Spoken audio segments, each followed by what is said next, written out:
Wealthy Gulf nations are criticized for tepid response to Syrian refugee crisis. Beirut, Lebanon, the Arab nations of the Persian Gulf have some of the world's highest per capita incomes. Their leaders speak passionately about the plight of Syrians, and their state-funded news media cover the Syrian civil war without cease. Their leaders speak passionately about the plight of Syrians, and their state-funded news media cover the Syrian civil war without cease. Their leaders speak passionately about the plight of Syrians, and their state-funded news media cover the Syrian civil war without cease. Yet as millions of Syrian refugees languish elsewhere in the Middle East and many have risked their lives to reach Europe or died along the way, Gulf nations have agreed to resettle only a surprisingly small number of refugees.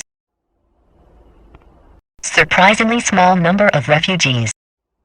As the migration crisis overwhelms Europe and after images of a drowned Syrian toddler crystallized Syrian desperation, humanitarian groups are increasingly accusing the Arab world's richest nations of not doing enough to help out. Accenting that criticism are the deep but shadowy roles countries like Qatar and Saudi Arabia have played in Syria by bankrolling rebels fighting President Bashar al-Assad. And wealthy Gulf citizens, with or without their government's knowledge, have helped fund the rise of Syria's jihadists, according to American officials.